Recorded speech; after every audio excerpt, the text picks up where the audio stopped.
I'm gonna make him an offer he can't refuse.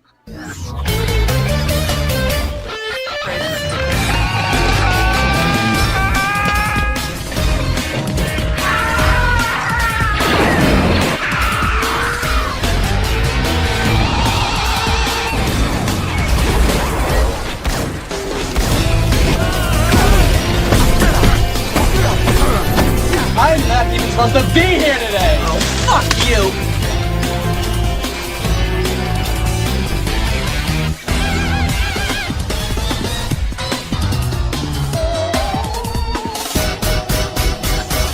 Come on, you want me to drive?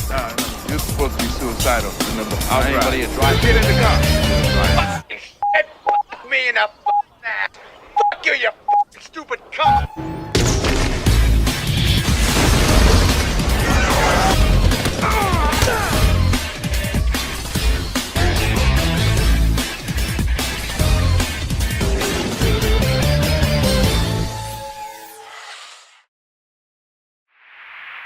Ho, ho, ho, it's magic, you know. Never believe it's not so. Hey everyone, it's Don G. Corleone here, and I am here with a brand new epic movie review. And this epic movie review is going to be for 1996's Happy Gilmore, aka one of Adam Sandler's most well-known comedy films, and directed by Dennis Dugan. What is the plot of Happy Gilmore? Well, a hockey player wannabe finds out he has the most powerful golf drive in history, so he joins the PGA Tour to make some money to save Grandma's house. The downside is that his hockey player mentality doesn't really go on the PGA Tour, especially with the favorite to win the championship. So, as for my reaction, well, as you can clearly tell because of the clip in my intro that you're familiar with, the part where Happy's swearing after the failed first attempt, Happy Gilmore is not just a hilarious movie start to finish. And it's not just easily Sandler's best comedy film. I honestly consider it one of the best comedy films of all time. Happy Gilmore is a film that's always quotable, it's funny, it's memorable, and it's just well written and directed. And you know, like, this movie is how I wish they would do golf in real life. I kind of wish golf was a lot like this compared to how it is really in real life.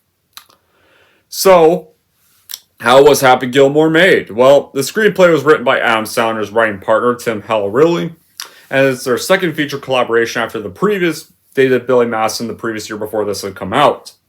And it was the first of several collaborations between Sandler and Dugan, because they would unite together for films like Big Daddy, they would unite for Grown Ups 1 and the sequel, and so forth. Then, of course, after the film was officially shot, Happy Gilmore would go into release in theaters to the public in the United States on February 16th, 1996, by Universal Pictures. And the film got mixed reviews from critics when it came out, but it was a commercial success and it made over $41 million worldwide, on a $12 million budget. And has won the MTV Movie Award for Best Fight with Sandler and the late Bob Barker. May rest in peace. And it's gotten a cult following, especially in the golf community, and you can definitely especially see why it does. Because it's a timeless classic film, and it's just very quotable, and it's well written, the humor is fresh and well written. Somehow Netflix thinks we need to have a fucking sequel this week, which we don't. But more on that later, but yeah. Now, let's get on with the good qualities in the story of Happy Gilmore and why I really love Happy Gilmore so much and why a lot of people love Happy Gilmore. You have our main character, Happy Gilmore, who's the ultimate hero. He's playing this golf tournament because he needs to win his grandma's house back. And then you have the rival, Shooter McGavin, who is hilarious, you love to hate him, always attempting to foil Happy's quest. There's this character called Mr. Larson, who's Happy's 8-tall monster, former boss, and threatens Shooter at every turn. And of course, you have the late Bob Barker, and easily the most iconic scene of the film. And then, of course, you also have Ben Stiller playing a cameo in this movie, who is one of the few comedians today that I actually like even more now, and I'll get to that later. One of the few I can still like today. I'll get to that part later, though. who plays the corrupt retirement homeowner. It doesn't matter what part's like the funny. It's like the whole movie's one hilarious moment after another. The timing of this movie is just perfect. Like, it's a great movie to watch with friends. It's a great movie to watch with anybody if you're watching this for the first time. Especially because, like, the lines are always so quotable, and they're always iconic. They're always so memorable. And especially whenever the Ram stuff happens. Like, this is a film I've seen countless times since I first saw this back in 2014 in high school. And it's still a laugh from start to finish. Like, this is an example of Adam Sandler at his best in the comedy genre. Right there. Like, this was like when the comedy films he did were funny. I mean, now he does some good drama films. Like, he did Uncut Gems, which I really loved. He did this one other basketball drama for 2022. Like, pretty much those. Like, he's had somewhat of a comeback since Uncut Gems, which he should have been nominated for an Oscar for that film. Like, that. This is Happy Gilmore's my favorite comedy movie from him, though. Uncut Gems is actually my favorite movie from him in general. From him, in a way, my favorite drama role from him. That stuff, but yeah. This is done. Another one of Sandler at his best. Like, you got the great round characters, like, or even Donald the Heckler. I'll talk about his scene later. Or the homeless guy that's the caddy. And you got the small stuff, like, from Sandler's delivery of his lines and his facial reactions as well. Like, how he delivers his whole put-down or insult is always so priceless and hilarious. Always at his best, like, when he does play himself, or instead of, like, a forced character, or when... Like, this was back in the day when he was not playing those, or back when he wasn't putting all his friends in his comedy movies. In a way, not always trying to be as dirty or cringy. Like, that's not like when he made stuff like Blended or Pixels, which was probably the biggest disappointment of 2015. Like, Pixels, as bad as it was, like, before that movie came out, that's a movie I was excited to watch, because a bunch of video game characters coming to life and actually taking over the world. I mean, video game characters from old video games. That had me excited and pumped. When the movie came out, it was just another typical Sandler comedy. Again. Like, the trailers made that movie look epic, and we got a disappointment. It's probably one of the top most disappointing movies of the 2010s. Such a letdown that was. Or even the sequel to Grown Ups, which honestly, for a PG-13 film, that sequel gets a little fucked up at times. Like, one gym coach has his ass cheeks hanging out of his shorts when he climbs a rope, or these car wash guys licking bird poo off a windshield, or just being gross at a car wash, or a deer pissing on Sandler's face to start off the film. And, like, that's just a bad sequel in general. Like, that's no reason why I'm not excited for Happy Gilmore 2. Grown Ups 2 is a proof why Sandler should not do sequels. But back to the review.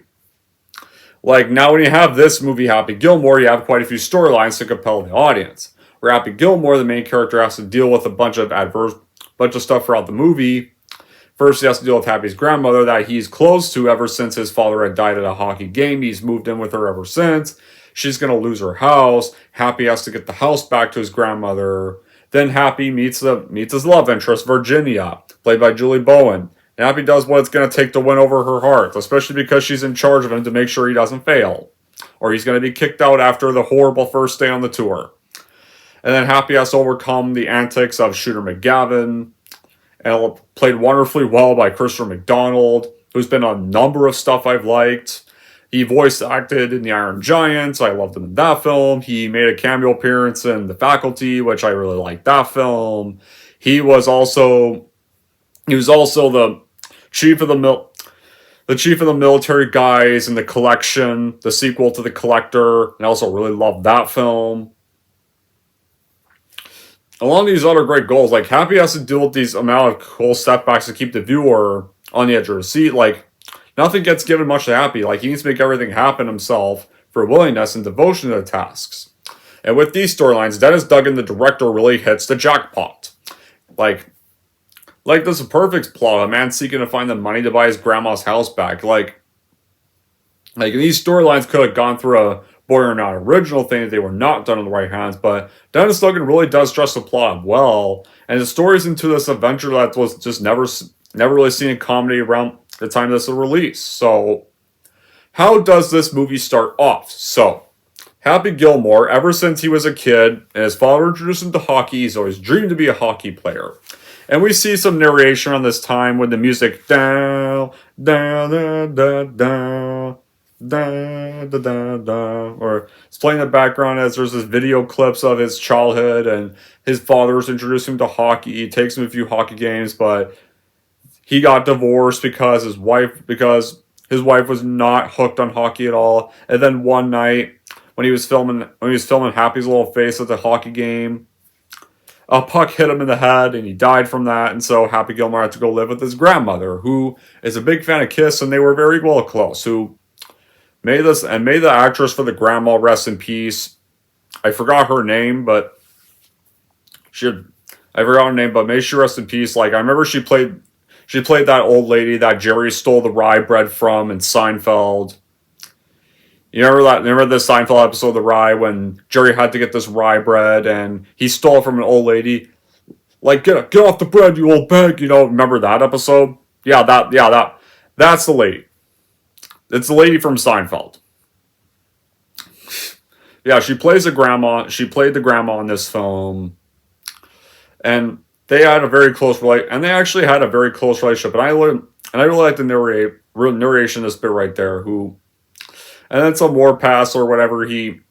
Happy's like, seems like somewhat of an asshole at times, but he's not too much of an asshole because he does have a heart. When in more about his past, at this birthday party of his, this kid stole his buzzer from him, and he like whacked him with a tiny toy hammer. But I think narrates, but I had in my heart to say I was sorry. Like, so he's not as much an asshole because he's at least still sorry for what he did, and he gives the kid a piece of cake. So he does have a heart. In a way, so he's still a likable character despite some of his anger issues. And he narrates several jobs he had, and at one point got beat up by his boss for shooting him in the head with a nail gun. And of course, we get to here where he's trying to play hockey games, and he has gotten into none of them because he has attitude issues. And every time he's tried out, he gets kicked out of every single one. And then his girlfriend divorces him, just as he comes home with Subway. Then, the next morning, he learns his grandmother actually owes the IRS $270,000 in back taxes, and has over 9 days to have to pay off the debt or face foreclosure on her house. Then, of course, like when the realtor tells this, and after finishes telling Happy this, like Happy punches him through the window, is like, he hates me. So Happy sends Grandma to a retirement home that's owned by Ben Stiller's sadistic character. But he has to figure out a way to pay off the debt. But of course, though, what he doesn't know, because Ben Stiller's character pretends to be all nice whenever Happy's around.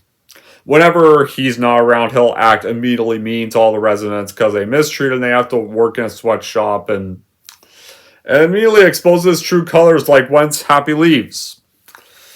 Which I'll say the quote later. But so he sees his late grandfather's old golf clubs, and he goes to this golf range, and he doesn't go to the golf range yet, but while he's trying to watch this game, these like movers that are trying to take grandma's stuff are actually playing golf outside, but then Happy tries to shut this off immediately, but he discovers, like, when they challenge him to a bet, he's able to have an unorthodox slap shot style swing and drive a ball 400 yards. And of course, so he goes to a driving range and he hustles some golfers for money because he knows this might get him money for the house. And then he meets Chubbs Peterson, who was this golf star that can't play golf anymore because he lost his hand to an alligator during the tour. So when Chubbs meets Happy, he tells him that he should enter the Waterbury Open.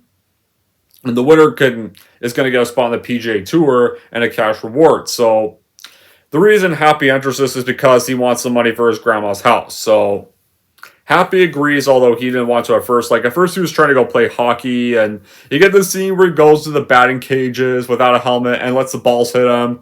Oh yeah, that hurt a little bit. I'm still alright. Get out of this. And of course, like, the kid was about to bat, then tries out, but he gets it in the face.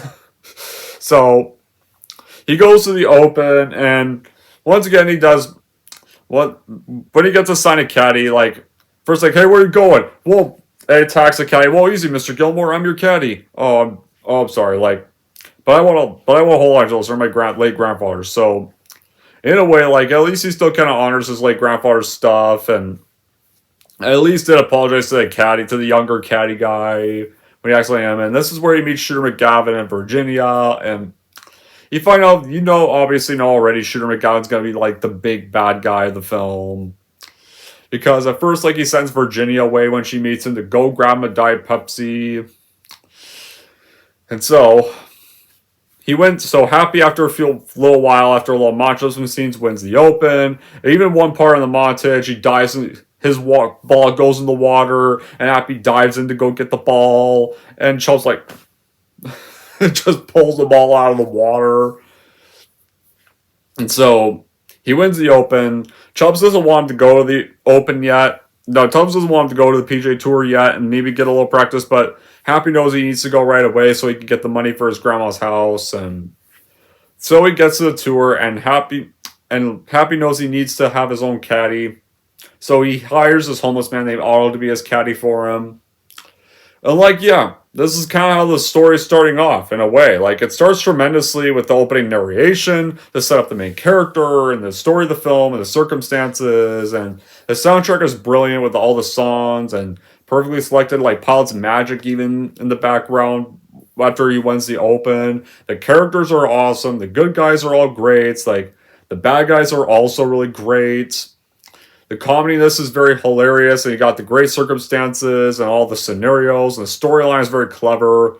Like, it's not just trying to be some goofy Adam Sandler movie, like, in a way. Like, it's also kind of like a rage-filled redemption that's also, like, played for comedy as well. Happy Gilmore is, like, teaches you how to take like, real frustration, failure, real family weight, and throw it to kind of a little Happy Plays Golf world.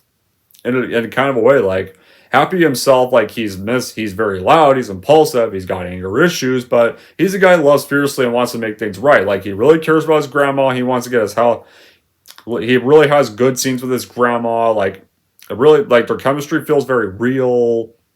In a way, like, I really like how he's really dedicated to getting this house back, and his battle, though, that the system that doesn't accept him, but yeah, there's some hecklers you get where he punches one heckler in the face, and it's hilarious and it's kind of earned. And then you got Shooter McGavin, one of the best hilarious villains yet. He's got the fake charm and he's got the rude ego, but his lines are just so great, and he's honestly just a hoot from start to finish to watch because of all the great lines he has, like, I eat piece of shit for breakfast, like you for breakfast. You eat piece of shit for breakfast? No. This is golf, not a rock concert.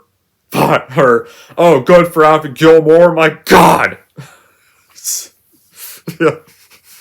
God.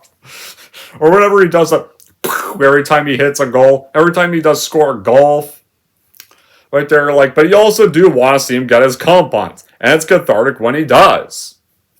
In a way, because he's technically still a jerk.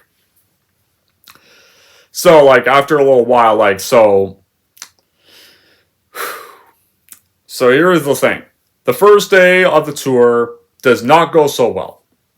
I mean, there's some good that comes out of it because Happy is a fan favorite for fans because of his long drives and antics.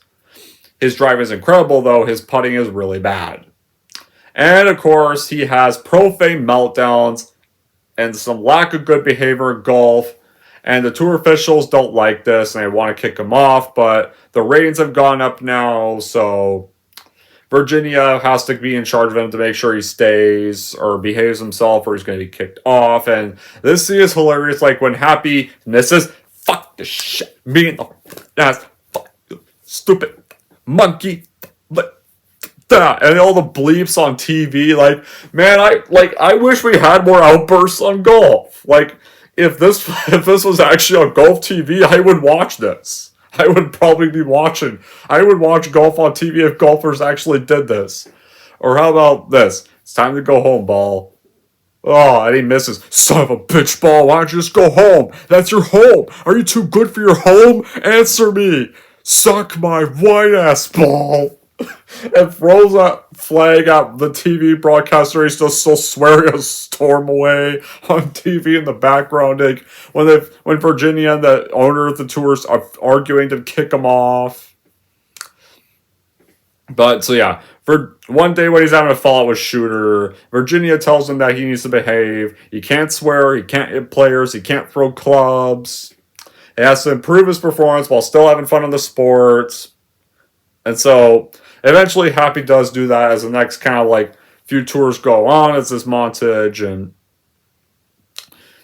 it's happening and stuff. But Shooter is starting to fall apart and he runs into, Happy runs into his ex-boss with the nail gun incident. And he's actually kind of let go of the incident in a way. And of course the needle's actually going to come, and the whole nail's going to come out of his head next week, and he's let the past behind him by this rate. So he's changed and he's become a much better person than what we first saw of him in like the opening titles. And Shooter's starting to fall, and so he bribes our heckler, Donald, to taunt him at the next event, which is called the Pepsi Pro-Am, where apparently golfers play with celebrities. Happy gets assigned to play with Bob Barker, the host of the may he also rest in peace too, the late host of The Price is Right. And this is where you meet Donald. Hey, Gilmore, you suck, you jackass.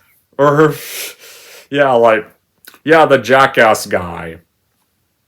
Yeah, I gotta play. Jackass, whoa, that went further than the ball. Or some more quotes. How about this? You're going to need a blanket and suntan lotion because you're never going to get off that beach. That's like you never got in the NHL, you jackass. Or when he's like golfing, he just randomly pops up in the background. You will not make this putt, you jackass. Like, he keeps causing him to miss, and so he plays poorly and they're dead last. And so eventually Bob Barker also kind of gets annoyed with him, and so Happy gets annoyed. Then you get the iconic fight with him and Bob Barker, and of course, the price is wrong, bitch, or they gotta get it, Bobby, or when the fight ends, I think you've had enough. No, now you've had enough, bitch.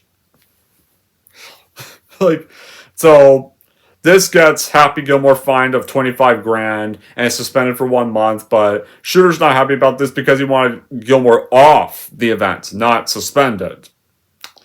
In a way, but although it doesn't turn out to be too bad just yet, because Virginia is able to get Happy this deal with Subway to make up for all the lost revenue, and so he can finally get the money to get his grandma's house back. But things go to bad again because the house is now up for auction, and Shooter is able to outbid Happy to make him quit the tour. But Virginia tells Happy not to quit, and makes a deal with Shooter, and so if Happy wins the tour championship, Shooter can return the house to Grandma, but if Shooter wins, Happy has to quit golf. And that's where you get the pieces of shit line. Oh yeah, now we can talk about Ben Stiller's cameo character, Hal. He's like the character that runs the retirement home that Happy's grandma has to stay at for the time being, and it's Ben Stiller's cameo. He's also a huge scene stealer. And like Ben Stiller, in general, Ben Stiller is one of the few comedians I still have respect for today, because I like how he does not want to apologize for Tropic Thunder. He's not going to apologize to the cancel people for making Tropic Thunder, and he's still proud he made the film. And I am too, because I love Tropic Thunder. Tropic Thunder, I think, is also a comedy classic, and easily one of Ben Stiller's best films. Like, Ben Stiller's a comedian I can still love today. One of the few I can still trust in today's world. And he's been in also been in a number of films I liked. Zoolander, the first film, well, not the sequel. The Night at the Museum trilogy I also liked from him, and Mystery Men I thought was also pretty good. Meet the Parents, I don't mind Meet the Parents, but at the same time, the Meet the Parents does get kind of mean-spirited, almost-ish, but yeah, and he's got some great quotes, too, when, Happy's grandma wants this warm glass of milk so she can go to sleep, he basically replies, "You can trouble me for a warm glass of shut the hell up. Now you will go to sleep, or I'll put you to my sleep. Check out my name tag. You're in my world now, Grandma." Or how about this part? "Good news, everybody. We're extending arts and craft time by 4 hours today. My fingers hurt." "What's that?" "My fingers hurt." "Oh, well. Now your back's gonna hurt because you just pulled landscaping duty. Anybody else's fingers hurt?" "I don't think so." And of course, like, whenever he has to pretend to act all nice whenever Gilmore's around to avoid any suspicion, or whenever he's warning, or whenever he's, like, warning Happy's grandma to be quiet about his abuse, or like, when in the crafts room, or whenever, like, or even by, like, the bedroom. Like, she can't even break any silence about that because he'll run up, he pretty much runs up to the window. Just like that, just magically appears by the bedroom window to warn her to not do so. So he's also an iconic character. Like, yeah, his character is also a piece of crap, but also has the best moments, has hilarious lines too. The movie gets ludicrous at times, and I like that. That's what makes it so funny. Nowadays, like, everything has to be all played safe. You barely can have any ludicrous stuff nowadays in today's world with comedy. And of course, like, the movie is just unbelievable and wacky, and that's definitely Sandler's trademark in this film. Right here, like, and Sandler's even more vocal about than normal in some of his more crazier roles, and somewhat more crude, of course, but the movie also does have the heart of a child, brains of a grown adult. It's a movie about learning to kind of control the inner rage and find a happy place. The line deliveries are priceless, the great soundtrack, and the funny things that do happen throughout the movie. And of course, like, whenever you have, or such as like the car that's driven on the sidewalk, or whenever, like, you have the Zamboni driver that sings a romantic song at the date scene. Like, these are all random bits, and the movie doesn't try to be something it's not. So, Happy now knows, like, in order to win the tour, he has to improve himself to defeat Shooter, so he seeks out Chubbs, and Chubbs takes him to this carnival that helps him improve this putting practice at this golf course, and gives these, like, putters in the shape of a hockey stick. After that, like, you even had this funny bit with this claw machine that's clearly broken, but this is where you learn, find your happy place. And when he's imagining like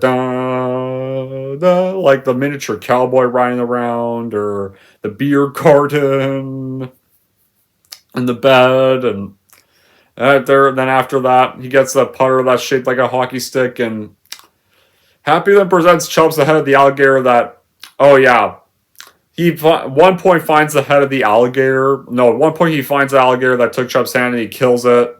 And so he tries to give Chubbs a hand, but he gets flashbacks of when he lost his hand, and he ends up falling out of a nearby window to his death. And of course, Happy says this, "First dad, now me. Everybody I get close who dies, you better start running," to Virginia. But that doesn't happen.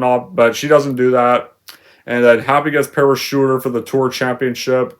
And he does take an early lead, Happy takes an early lead, but now Shooter's starting to really get lackluster, so he bribes Donald, who drives a car to the course. There he is, a little warm. And it says, "Jackass," as he runs over Happy.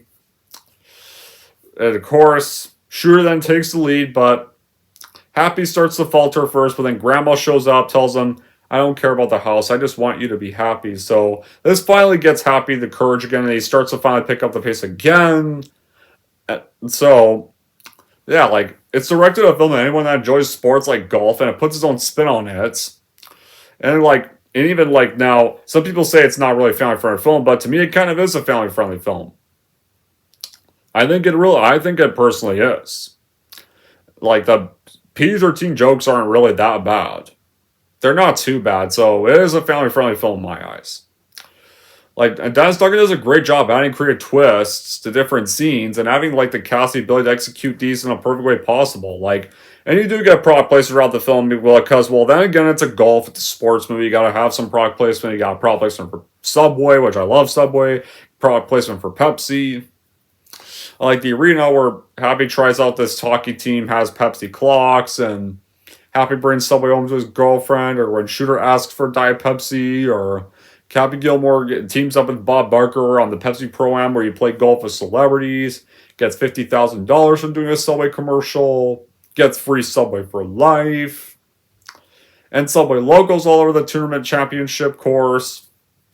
To me, the product placement honestly just works because you gotta have some company sponsors if you're doing a golf film, and this is a PGA Tour film set in the PGA Tour. If you didn't have product placement, honestly, what else would you do? Really, it wouldn't really feel like a sports movie without some product placement. This is product placement done the right way. So now we get on with how the movie ends.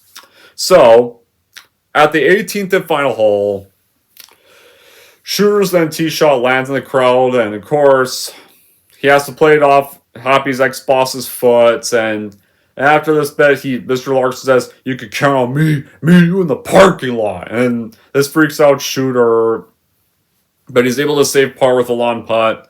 Then, of course, the television tower that got damaged by the heckler's car falls onto the green, and it blocks Happy's line to a winning putt. Shooter, and of course, but unfortunately, because Shooter says, no, he has to play it right where it lands. I have to play it off Frankenstein's fat foot. And Freya's right. Take your shot, Mr. Gilmore. And Chubb, he's able to play the ball as it lies with Chubbs' divine intervention. So Happy uses a tour as this whole Goldberg machine, kind of like the machine you see at Science World, to sink his putt for the win.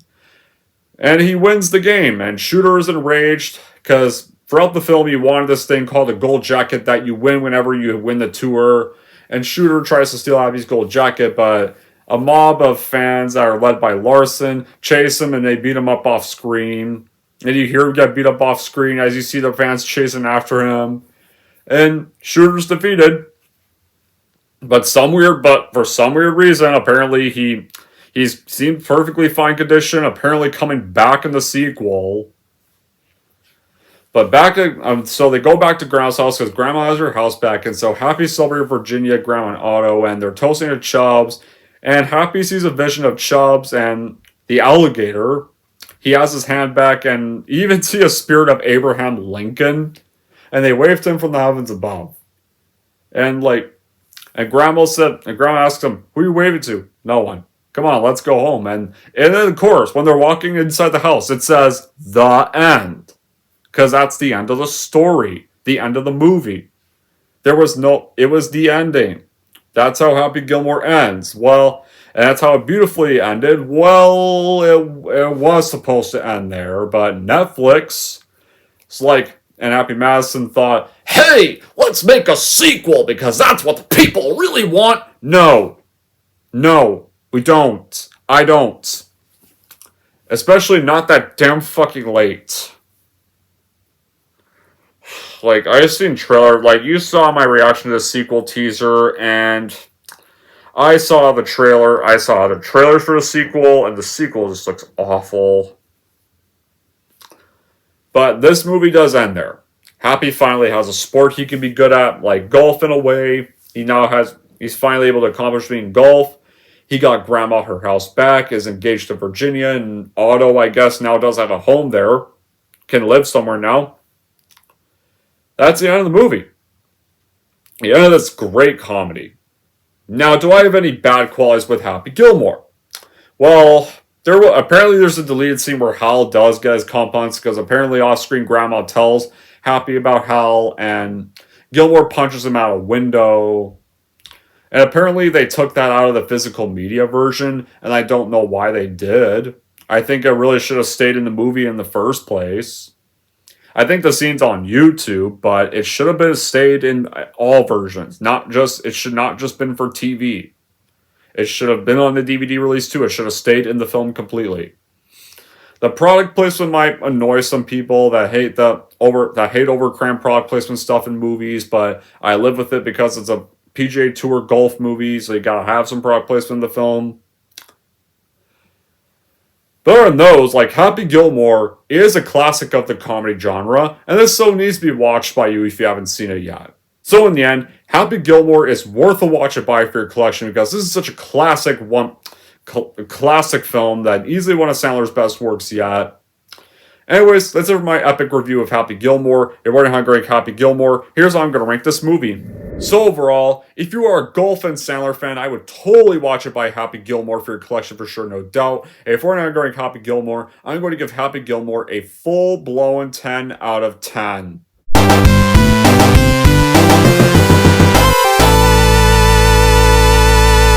Alright, there we go, guys. That wraps up my review for Happy Gilmore.